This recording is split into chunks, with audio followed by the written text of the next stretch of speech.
Assalamualaikum. Maman Siti Mitwar wa wahala. हक्काला रब्बुल आलमीन रमजानुल मुबारक जे महीने में हज़रत मोहम्मद मुस्तफ़ा सल्लल्लाहु अलैहि वसल्लम अहमद मुश्तबा सल्लल्लाहु अलैहि वसल्लम जिन ते क़ुरान करीम नाज़िल कयो आहे। ही अज़ीमुल शान किताब आहे जंहिंमें को शक न आहे। ही जुदा जुदा सूरतुनि में नाज़िल कयो वियो आहे जीअं माण्हुनि खे आस्ते आस्ते मौक़े मुनासिबत सां पढ़ी ॿुधाईनि क़ुरान आहे। ही क़ुरान वहीअ जे ज़रिए थोरो थोरो करे नाज़िल कयो वियो आहे, परहेज़गारनि खे सिधी वाट ॾेखारींदड़ आहे।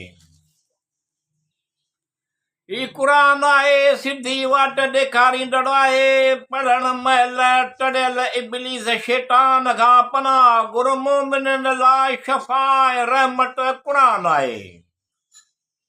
ज़ालिमनि खे रुॻो नुक़सान में ई वधाए थो क़ुरान आहे।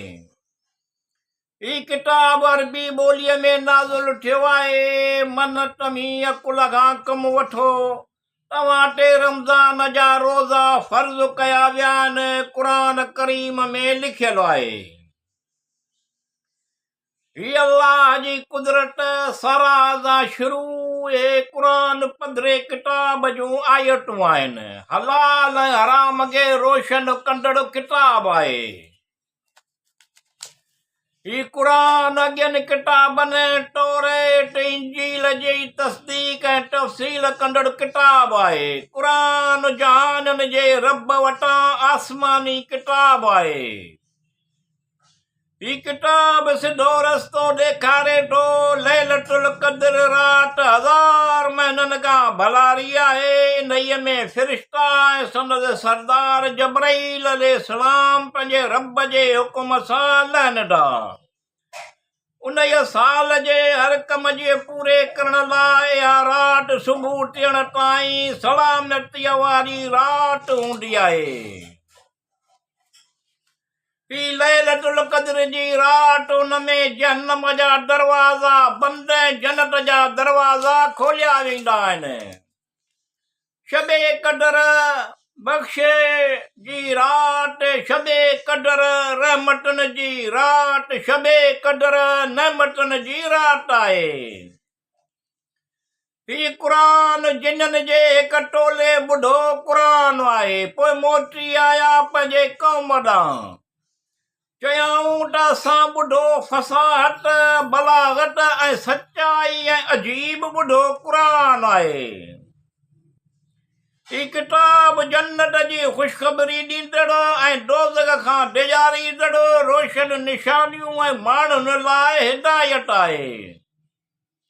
ही किताब माण्हुनि खे क़यामत जे ॾींहं खां डिॼारींद जंहिंमें शक न आहे। उन्हनि मां हिकिड़ी टोली जन्नत में ऐं ॿी टोली दोज़ख में आहे।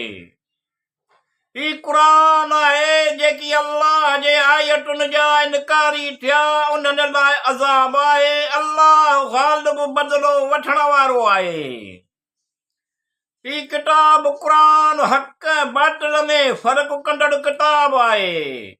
मोमिनीन जेको सभ खां सिधो सचो आहे, मोमिनीन खे ख़ुशख़बरी ॾींदड़ आहे।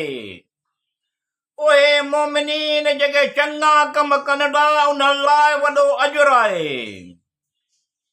ही क़ुरान पैरवी करियो जेको तव्हां ॾांहुं तव्हांजे रब जे तरफ़ां नाज़िल कयो वियो आहे ऐं उन्हीअ जे तरफ़ां नाज़िल कयो वियो आहे।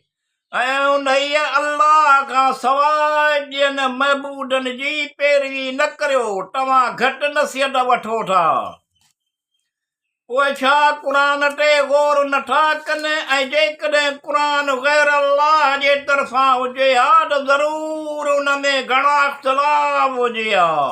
त ज़रूर उन में घणा इख़्तिलाफ़ यानी उबतड़े सुबतड़े कूड़ियूं ॻाल्हियूं ऐं बातिल ॻाल्हियूं लहंदा। वॾे शान वारो क़ुरान आहे। हीअ हिकु किताब आहे जंहिंजूं आयतूं मुहकम कयूं वयूं आहिनि, पोइ हिकमत वारे अलाह तरफ़ां प्यार कयूं वयूं आहिनि। ऐं काफ़रनि जमायतुनि मां जेको उन क़ुर जो इनकार कंदो संदसि वाइदे जी जाइ दोज़ख आहे। पोइ उन्हीअ में न पओ, बेशक इहो तुंहिंजे रब जे तरफ़ां हक़ आहे। ही किताब आहे, क़ुर आहे, उन में लिखियलु आहे बेशक इंसान यकीनन नुक़सान में आहिनि सवाइ उन्हनि जे जिन ईमान आंदो ऐं चङा कम कयाऊं, हिक ॿिए खे हक़ जी वसियत कयाऊं ऐं हिक ॿियनि खे सब्र जी वसियत कयाऊं। बेशक परहेज़गार जन्नतुनि ऐं नेमतुनि में आहिनि, जेके नेमतूं खेनि सदन रब ॾिनियूं उन्हनि में मज़ा माणण वारा आहिनि। मेवा गोश्त जंहिंजी ख़वाहिश कंदड़ तोड़े ज़बान सां न बि घुरनि, उहे ई मुक़रब बाना नेमतुनि वारनि बाग़नि में रहंदड़ आहिनि। हीरनि जवाहरनि सां जुड़ियल तख़्तनि ते हूंदा ऐं रंगारंगी गालीचा विछायल कटार में रखियल विहाणा टेक ॾेई वेठल हूंदा। हिक ॿियनि खे प्याला ॾींदा वठंदा, प्यालनि में गिलासनि में साफ़ शिफ़ाफ़ शराब जे तामनि सां, उन शराब सां त संदनि मथे में सूर बि न पवंदो न मस्तीअ में ईंदा। मेवा खणी घुमंदा जेके उन्हनि खे वणंदा।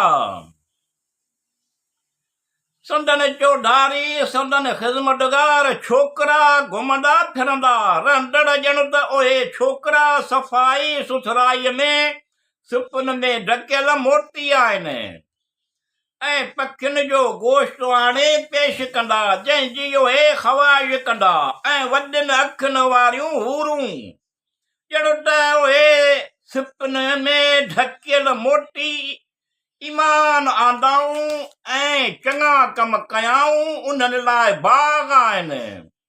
उन्हनि जे महलातुनि या जिन जे वणनि हेठां नहरियूं वहनि थियूं, इहा ई वॾी कामयाबी आहे। इहो बदिलो आहे संदन कमनि जो जहाननि जो पालणहार आहे। अल्लाह लाइ उहे शुक्र एहसान सराए रब।